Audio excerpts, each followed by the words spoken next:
Today, I'm 19 years clean and sober. That means I've not had any drugs or alcohol for 19 years, one day at a time, which would be entirely impossible if I'd remained the person that I was. How has this happened? How can the person that is addicted to drugs and alcohol ever stop doing it? Like, whenever you have one of these birthdays, people are kind enough to offer congratulations and tell you well done, and I'm always grateful for that.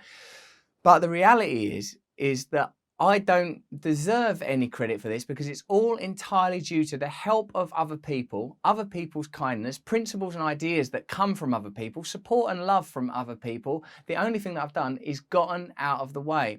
When I was drinking and using, I was a crazy person, like the people in your life that you know that are drinking and using. They are unreliable, they're either lachrymose or hectic, they're people that cause you problems, they're argumentative. I had all of those problems. I was a really chaotic little drug addict and little drunk. I was a weird little boy addicted to chocolate. I was a weird little teenager obsessed with porn, a furtive little creature. When I found drugs and alcohol, like, most people that become drug addicts and alcoholics, for me, it fulfilled a deep spiritual purpose. It made me feel better about who I was. It made me feel like I was able to cope being in the world. It made me feel like I was full and complete and whole for a while. It provided a sort of distraction.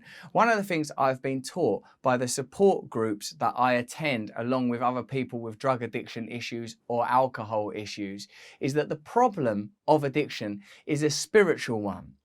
In this time of crisis, when more and more people are becoming addicted to drugs, whether they're prescription drugs or illicit street drugs, we have to at some point address, do you think social and political conditions are creating more mental illness and addiction? Let me know in the comments below whether you think mental illness and addiction should be considered a social disease rather than an individual disease. By making it a disease of the individual, you can avoid social responsibility. You can avoid the conclusion that we live in cultures that stimulate fear and desire to such an extent that to not have a mental illness, that to not become an addict is a sort of an example of incredible fortitude. But as you know, I believe that most people are addicted to something.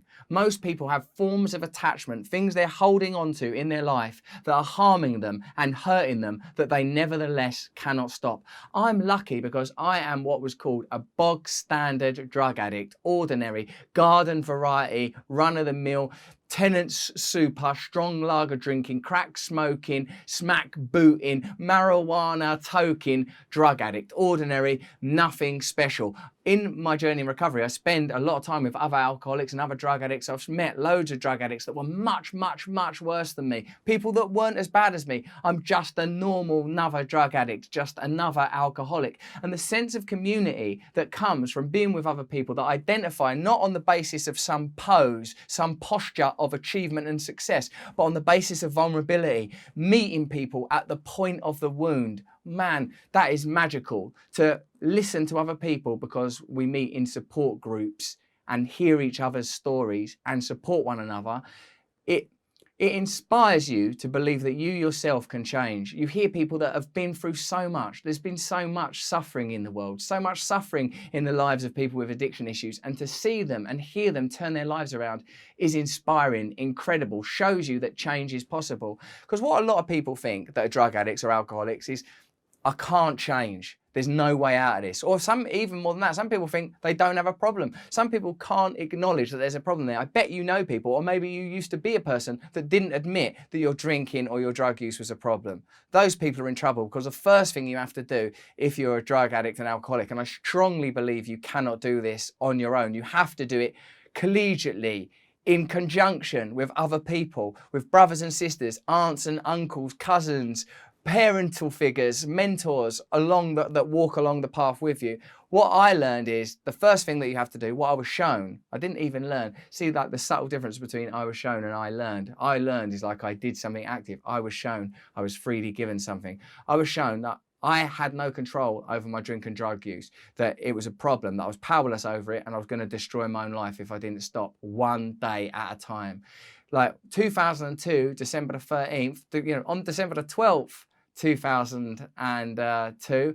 I was in Camden at a place called Bartok, meeting a dealer. I won't say his name again, even though I've written about it, because now I've got a bit more respect for the privacy of the man. Met him, 2 of each was what I got, like 2 crack, 2 smack.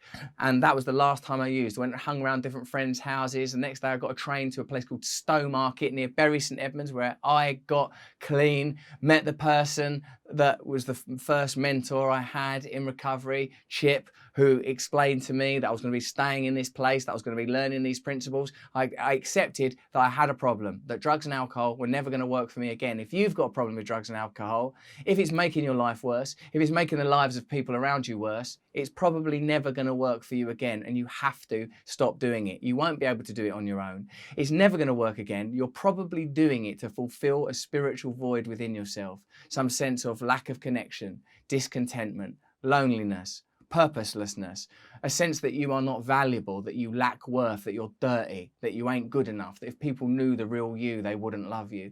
These problems I've found to be consistent with many of the people with drug and alcohol problems, or even food or sex addiction problems I've met across my life. The second thing you have to do, having admitted you've got a problem, the second step is you have to believe it's possible to change. Thank God the people that have walked the path ahead of me have shown me that. Chip and Alfie and James and Jimmy, great people that went ahead of me. Mark, all sorts of magnificent men. Rod, incredible women. Jackie, all sorts of people that have shown me that it's possible to live differently. Davina, people that have been doing this for longer than I have, that were kind enough to pass on the principles they'd learned, the systems that they'd understood. I saw that people with worse habits than me, worse consequences than me, had been able to change, and it made me think it was possible for me to change as well. The third principle that you have to follow, and it's a tough one, is you have to recognize that you yourself cannot change yourself on your own without help. You have to make a decision to let help into your life, the help of a group, the help of a new belief system, the help, and I believe this quite strongly, the help of a God. Now, that's a little bit controversial. A lot of the people that have helped me do not believe in God at all. I believe in God. I believe in oneness. I believe in unity. I believe in love. But it doesn't really matter what I believe in, as long as I believe that the sole purpose of my existence isn't the fulfillment of my own ego. Because if I don't have these principles, I just become completely self-centered, concerned only with what I want. If I am willing to do things differently, life changes. It stands to reason, doesn't it, that your life is the consequence of your actions and decisions. Many of us, as I've indicated earlier, suffer from trauma. Many of us have suffered from abuse. All of us live in societies that stimulate fear and desire, that fill our heads with materialistic and sometimes nihilistic ideas that distract us from the truth of our spiritual nature. It's my belief, and the belief of the systems that I have been taught, that the reason that addiction thrives is because we are not offered the spiritual succor, satisfaction and connection that our species require. And the people that become drug addicts and alcoholics simply can't muddle through on a combination of ambition and mutual support. Many people, as Faru said, live lives of quiet desperation, taking their song with them to their grave. Well, if you're lucky enough to find recovery, if you're lucky enough to surrender, if you're lucky enough to believe that it's possible for you to change, if you follow suggestion, if you join some support groups, if you work a program, by which I mean the steps that I've just described, if you're willing to change your principles in life, it is possible for you to become an entirely different person. I was taught that we call it recovery because you recover the person you were intended to be. That, as we would understand, as James Hillman wrote, we know that in an acorn is the potentiality for an oak tree, that given the right conditions, that oak tree will appear miraculously from what is encoded in the information of that seed. We also know from our fingerprints and our DNA that each of us is unique. I believe that the program of recovery is a way of getting onto your intended path, living your intended journey. Many of us have been distracted, knocked off the path for cultural reasons, personal reasons, psychological reasons, social reasons, so many reasons, so many ways to fall off the path, so many ways to fall by the wayside. I believe that recovery is a gift. So if you are a drug addict or an alcoholic, or if you love a drug addict or alcoholic, I'm telling you, what I was told, what I was shown, that there is a solution, that individually it's impossible to change your own life, but collectively miracles can happen. And on this day that I've been granted 19 years clean because of the kindness and sacrifice and love and tenderness and service of other people, I would like to offer this message more broadly, that society itself can change when people collectively recognize there's a problem, believe it's possible to change, are willing to allow new ideas to enter the neurological space both individually and collectively, and dream new dreams together. It is possible to live differently if you're a drug addict. It is possible to live differently if you're suffering. It is possible to live differently if you live in a twisted and broken culture. All of these things might sound a little highfalutin and even fanciful and impossible, and individually that's exactly what they are. But collectively, human beings motivated by spirit, willing to change and sacrifice, can create wonderful things together.